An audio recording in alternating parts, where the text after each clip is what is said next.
Boa noite, meu nome é Nicole e agora eu vou apresentar o trabalho 1 de redes locais, que é sobre transferência de arquivos utilizando sockets UDP. A linguagem que eu utilizei para o trabalho é Python. Vamos iniciar então, inicializando o servidor. Ele já exibe uma mensagem que ele está ligado, operando e mostra a porta que ele está funcionando. Então, seguimos para inicializar o cliente. E ele já mostra alguns comandos. Então, temos o connect, que é para fazer a primeira conexão, o get, né, que está especificado que precisa do connect antes, o show arquivo, o drop rate, que vai ser utilizado mais para frente. Então, começamos conectando a porta. Eu vou utilizar o IP do meu computador. Então, eu acabei escrevendo connect errado, então já mostrou a mensagem de erro que não tem esse comando e mostrou uma sugestão de como, né, efetivamente conectar. Então, vamos lá. Então, mostrou que foi feito handshake, então ele, na primeira tentativa, ele já conseguiu estabelecer uma conexão. Então, para o get, eu vou pegar um arquivo pequeno, para começar, que é do Pequeno Príncipe, é um texto. Então, o servidor já mostrou que ele segmentou em duas partes o arquivo, e por ser um arquivo pequeno, ó, ficou uma parte maior e uma parte menor, e mostrou que foi salvo pelo cliente. Então, para o cliente exibir o arquivo, tá aqui o texto inteiro do Pequeno Príncipe. Então, vou pegar um arquivo um pouco maior, tem um arquivo que é de Monte Cristo, que é um livro. Então, vamos lá, é um TXT também. Então, ó, o cliente mostrou que ele recebeu, né, todos os segmentos, arquivo validado e salvo. E o servidor mostrou todas as sequências, né, de segmentos que foram utilizados e mostrou que foi salvo pelo cliente. Então, se eu quiser exibir, tá aqui os capítulos do livro, né. Então, para a gente começar a fazer a perda forçada de arquivos, vou utilizar o drop rate e vou perder 5%. Então, ele já me mostrou que a taxa foi definida. Então, vou pegar esse mesmo arquivo, o Monte Cristo,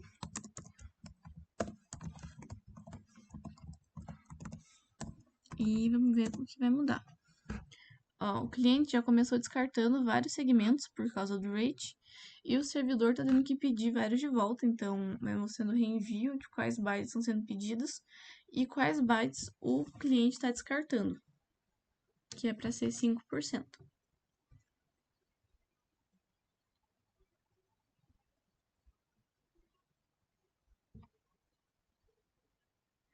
Então, ó, no fim, receberam todos os segmentos, que nem o tinha mostrado anteriormente lá, do outro envio, receberam todos os segmentos, o arquivo foi validado e salvo.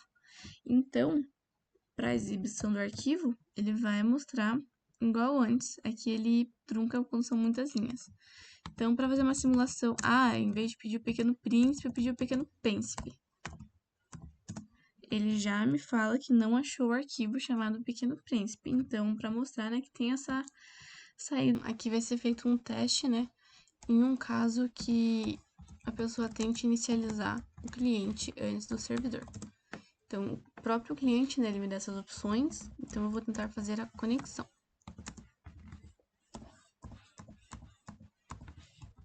Coloco o IP e a porta. Ó, ele mesmo não conseguiu, tentou fazer o handshake uma vez e na primeira ele já deu problema porque é enviado como uma exceção, né, esse erro e já corta a conexão na hora. Então, tem o servidor, tem o cliente e tem alguns arquivos diferentes que eu utilizei para testar. Então, tem uma imagem, que é JPG, um arquivo PDF, um livro e um texto do Pequeno Príncipe que tende a ser curto. Indo para a parte de código, então, né, dá para ver que são os mesmos arquivos que estavam naquela pasta e tudo se baseia no servidor e no cliente. Então, é iniciado fazendo a importação de algumas bibliotecas, a definição, né, de IP local, porta local, tamanho do buffer e a criação do socket. Para o trabalho foi utilizado apenas a biblioteca padrão de criação de socket, não é utilizado nenhuma API, né, para facilitar o trabalho. Então, logo depois que é conectado o socket na porta local, é exibido na tela do servidor que ele está ligado e ouvindo. Tudo isso antes dele ser conectado, né? Só para avisar que ele está ligado. Então, depois é implementado o estado de sessão, né? Para monitorar o handshake, depois para ver a transferência do arquivo.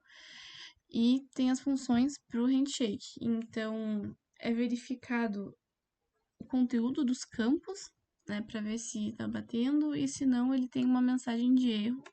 Depois também é verificado os campos novamente. E tem outra mensagem de erro, então sempre está dando esse retorno para o usuário. Na finalização do handshake, é validado, né, o IEC do cliente e o formato dos campos, e novamente tem mensagens de erro, caso vá dar algum problema. O exigir established, ele impede que outros comandos, né, estejam acontecendo antes de estar tendo essa conexão, né, sendo estabelecida. Logo após tem o cabeçalho para identificar o protocolo, transferências, ordenação, e o checksum para fazer a conta do... O exigir established, ele funciona para impedir que outras requisições sejam feitas enquanto não foi feita a conexão. Então, o get, o drop, né, outros que vão ser feitos mais para frente. Logo, então, temos o cabeçalho, o checksum, o pack segment, que vai fazer segmentação, e vamos para a parte de envio de arquivos. Então, ele faz a validação para ver se o arquivo existe ou não, ele faz a leitura, então ele lê o arquivo em memória, e analisa os metadados, como o tamanho, se ele é vazio ou não, o hash. Depois que o arquivo é enviado em blocos, o servidor ele fica num loop aguardando mensagens do mesmo cliente para gerenciar retransmissões e o encerramento. E é utilizado um timeout em sessão. Então, se nada for enviado por um tempo, ele encerra a sessão automaticamente. Cada mensagem recebida é comparado o endereço dela, né, o IP porta, e a mensagem está sendo enviada. Então, dependendo do comando inicial, ele vai ser tratado de formas diferentes. Então, o get vai puxar o arquivo, o sim é para o handshake, e assim vai. E se a mensagem não for conhecida, daí é enviada uma mensagem de erro. Agora vamos ver um pouco do código do cliente. O cliente começa também de forma semelhante ao servidor, então importando as bibliotecas, só que ele já define o valor do buffer, quantas tentativas vão ser permitidas, né, para fazer o handshake, e o timeout dele. Ele tem o cabeçalho e ele coloca o endereço como nenhum e conectado como falso, né, para realmente fazer a conexão manual para esse valor ser alterado depois. Então, o drop, que é para soltar forçadamente os arquivos, também começa como zero. Então, ele tem a parte de como o texto vai ser exibido, a decodificação e como vai ser exibido o arquivo.